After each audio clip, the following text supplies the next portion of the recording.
네, 월간 우리 동네 시간입니다. 오늘 건강 주제로 이야기 나눠볼 텐데요. 치아 건강에 대한 궁금증이 많은 만큼 한 번 더 초대했습니다. 강성민 치과의사와 함께합니다. 어서 오십시오. 안녕하세요. 네. 네, 오늘은 치아 건강 저번에 이어서 2탄으로 준비를 해봤습니다. 우리 엄마들이 궁금해할 유치 관리부터 임플란트까지 이야기를 나눠보고 싶은데 먼저 유치 치료 이야기를 좀 해보고 싶어요. 유치를 뭐 잘 관리해야 영구치도 건강하다 이런 이야기가 사실 있기는 합니다만 유치라는 게 빠지고 또 새 치아가 나는 용이기 때문에 치료를 꼭 해야 되나 돈 들여서 이런 생각 많이들 하시거든요. 네. 실제로 좀 어떤가요? 네, 많은 분들이 그렇게 생각하시는데 사실은 이렇게 생각하시면 됩니다. 유치는 영구치가 날 때 그 기준, 아주 확고한 기준이라고 생각하시면 되는데요. 유치는 개수적으로는 20개, 그다음에 영구치는 28개가 나는데 그 8개, 영구치 8개는 유치 기준으로 그 바깥쪽, 뒤쪽으로 납니다. 그리고 20개는 유치가 난 자리에 밑에서 씨앗이 올라와서 그대로 쭉 올라오기 때문에 유치가 빨리 빠지거나 문제가 생겨가지고 유치 공간들이 틀어지거나 이러면은 영구치가 반드시 날 수가 없죠. 그래서 유치를 당연히 치료해야 되고요. 특히 유치가 많이 썼거나 뭐 신경치료나 이렇게 해가지고 그런 것들은 이게 빨리 상실을 할 수가 있는데 SS 크라운이라고 은니라고 그러죠 보통. 지금 보이는 저런 거죠? 네네네. 네. 저런 거를 해주지 않고 빨리 이가 상해서 빠져버린다. 그러면은 영구치 나는 공간이 줄어들기 때문에 다음에 치열이 많이 흐트러질 수 있습니다. 그래서 유치에 대한 치료는 다음 영구치가 잘 나기 하나의 투자라고 생각하시고 유치 치료를 아주 잘 하시는 게 좋습니다.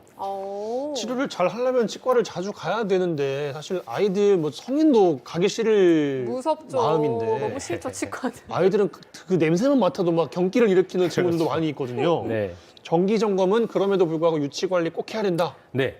오히려 유치를 가지고 있는 어린 친구들이 오히려 치과를 더 자주 들려야 되는데 그 이유가 이제 치아를 돌이라고 생각하시면은 성인들은 벌써 돌이 성숙이 되고 그다음에 저항성이 높기 때문에 충치가 갑자기 많이 진행되거나 그러지 않기 때문에 1년에 한 번, 뭐 많으면 1년에 2번 정도 오시면 되는데 어린 친구들은 아직 치아라는 돌이 아직 성숙하지 않기 때문에 충치에 대한 저항성이 낮고요. 거기다 특히 어린 친구들은 단 음식, 뭐 사탕이나 초콜릿 이에 대한 노출도가 크기 때문에 치과를 당연히 자주 와야 되고요.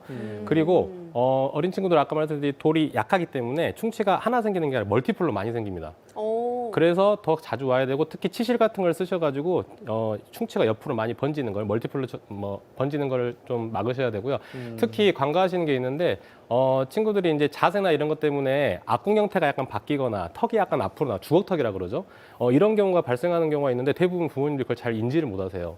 그래서 치과를 자주 오셔가지고 얼굴형 그렇죠. 얼굴형 같은 게 변하는지 턱이 앞으로 나오는지 이런 거를 빨리 캐치를 하셔야 되고 이런 걸 빨리 캐치하셔서 저런 장치를 통해서 얼굴형을 약간 잡아주면 혹시 성인이 돼서 꼭 다른 치료를 받더라도 좀 덜 고생할 수 있습니다.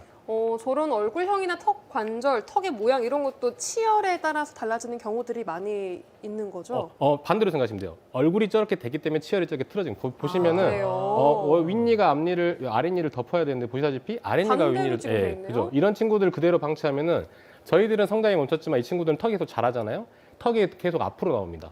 그래서 저거를 막아주면서 거꾸로 다시 올바른 위치로 가게끔 해주는 장치를 하셔야지 성인이 돼서도 괜찮습니다. 네. 참 중요한 이야기 해주신 것 같아요. 자, 지금까지 유치 치료 이야기를 우선 해봤고요. 그 다음은 이제 우리가 또 많이들 하는 임플란트 이야기로 넘어가 봐야 될 것 같은데 네. 임플란트는 최후의 수단이다. 그렇죠. 꼼꼼하게 관리를 하다가 안 될 때 하는 거다 이런 말이 있는데 네. 뭐 임플란트에 대해서 소개를 좀 해주세요. 네, 임플란트는 대부분 환자분들이 임플란트가 자연치보 좋다고 생각하시는데 절대 그렇지 않습니다. 임플란트는 언제 하시는 거냐면 충치가 너무 심해지거나 아니면 이제 기능을 너무 할 수 없고 그다음에 치아를 잡고 있는 주변의 치조골뼈들이 너무 녹아서 더 이상 기능을 할 수 없고 너무 아팠을 때 하는 건데 임플란트는 자연치와 흡사하게 재현을 하는 거지 절대 자연치하고 똑같진 않아요. 그래서 임플란트를 어떤 분들은 뭐 해놓으면 평생 쓰거나 그다음에 뭐 자연치보다 더 잘 쓸 수 있다 이렇게 생각하시는데 절대 그런 그렇지 않기 때문에 말씀하시던데 임플란트가 훨씬 더 딱딱하고 더 단단하고 그러지 않습니다. 너무 좋다. 이렇게. 아닙니다, 아닙니다. 아니에요? 오늘 물어봐도 자연치가 훨씬 좋은 거고요. 내일 물어봐도 자연치가 좋고요. 예, 자연치가 당연히 좋은데 자연치가 다른 일반 치료를 했을 때 더 이상 기능을 할 수 없을 정도로 많이 망가졌을 때는 당연히 마지막 수단으로 임플란트를 하는 게 좋고요.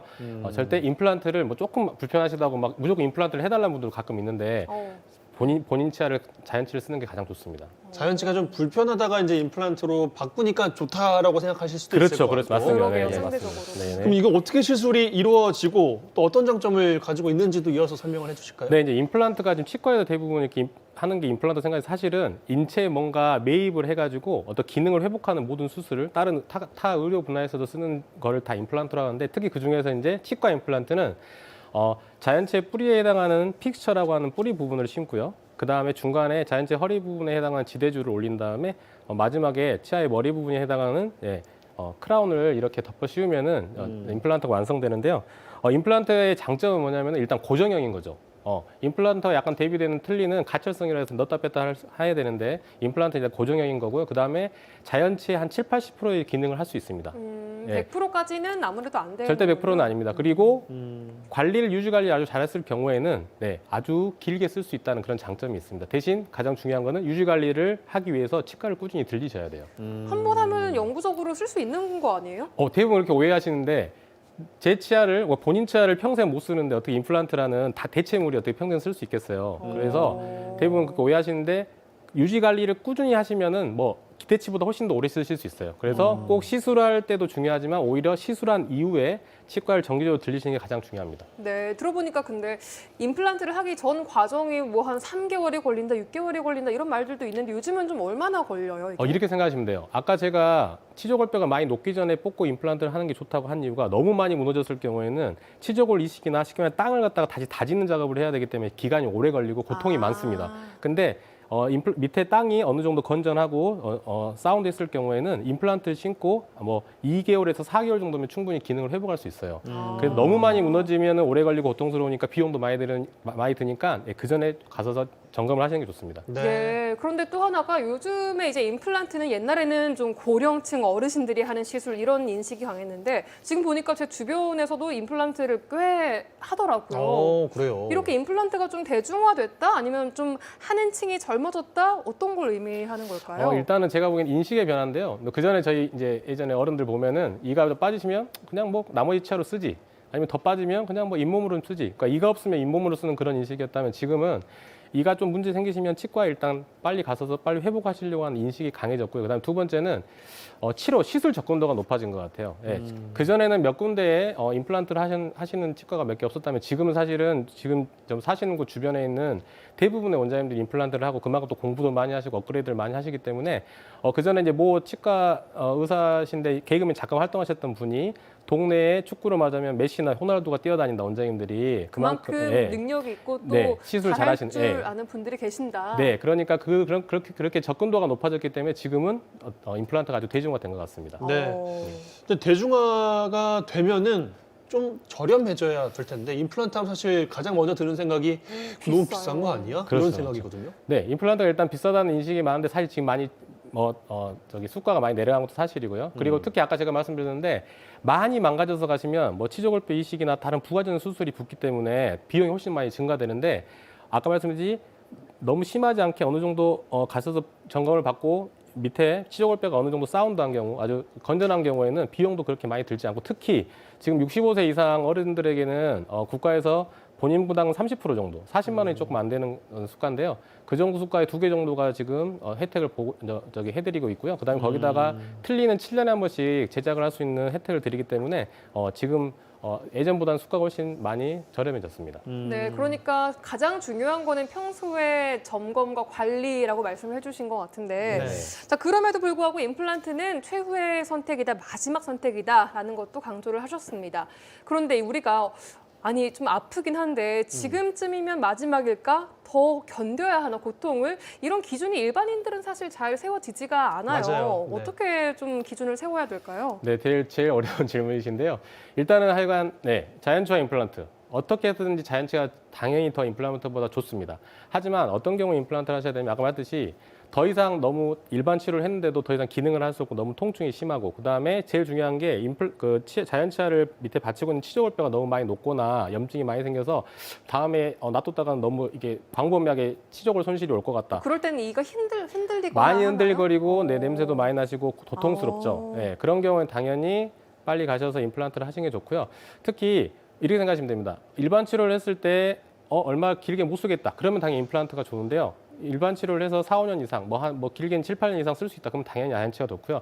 그다음에 환자분들 성향도 중요합니다. 환자분들 중에서 내가 일단 자연치를 살리는 경우가 사실 고통이 더 있고 더 기간도 오래 걸리는데요. 그 기간을 내가 조심히 쓰면서 잘 넘길 수 있고 그 고통 같은 걸 잘 찾는다. 그러면 당연히 자연치 살리시는 게 좋고 나는 성격이 너무 급하고 다음에 혹시 쓰다가 또 망가지면 임플란트 해야 되는데 두 번 일하기 싫다. 그런 경우에는 당연히 임플란트로 가시는 게 환자분들 성향에도 맞는 것 같아요. 성향상 네, 달라지는군요. 맞습니다. 성향에도 이게 아픔을 어떻게 얼마나 더 참을 수가 있겠어요. 네, 참 이게 힘든 상황인 것 같은데.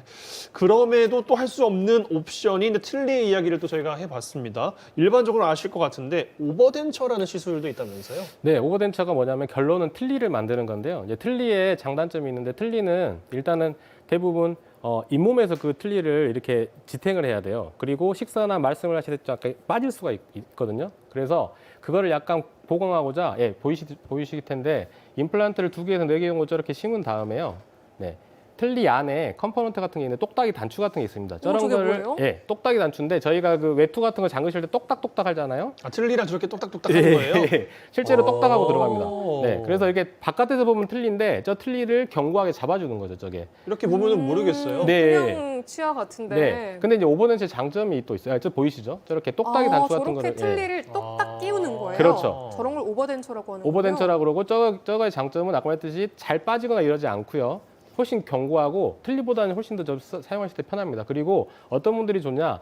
틀니를 오랫동안 사용하셨는데 내가 좀 더 견고하게 하고 싶다. 그리고 틀니를 사용하시다가 임플란트를 하고 싶은데 너무 많은 수의 임플란트를 하기에 경제적으로 약간 부담이기도 하고 그러겠죠. 예, 그다음에 두려움이 많다. 이런 분들은 저렇게 간단하게 2개나 4개 정도 신고 하시는 게 좋고 그다음에 마지막 가장 해당되신 분들이 틀니를 너무 오래 쓰다 보면 입술 이런 데가 주저앉거나 이러셔가지고 안모가 좀 변하신 분들이 있어요. 그런 분들은 틀니를 쓰다가 갑자기 임플란트를 여러 개 신고 고정성으로 바꾸시면은 입술이 푹 꺼져버리는 분들이 있어요. 그런 분들은 오히려 오버덴처를 하셔야지 외모적으로 훨씬 심미적으로 이렇게 완성하실 수 있습니다. 저건 안 아픈가요? 아니, 예. 틀니보다 훨씬 덜 아프고요. 임플란트 많이 하는 것보다는 훨씬 간단합니다. 그래요. 처음 알았어요. 이런 게 있는지도. 네, 그러니까요. 오늘 또 유치 관리부터 임플란트 틀니에 대한 전반적인 또 이야기를 또 들어봤습니다. 강성민 치과 원장과 함께했어요. 고맙습니다. 고맙습니다. 네, 감사합니다.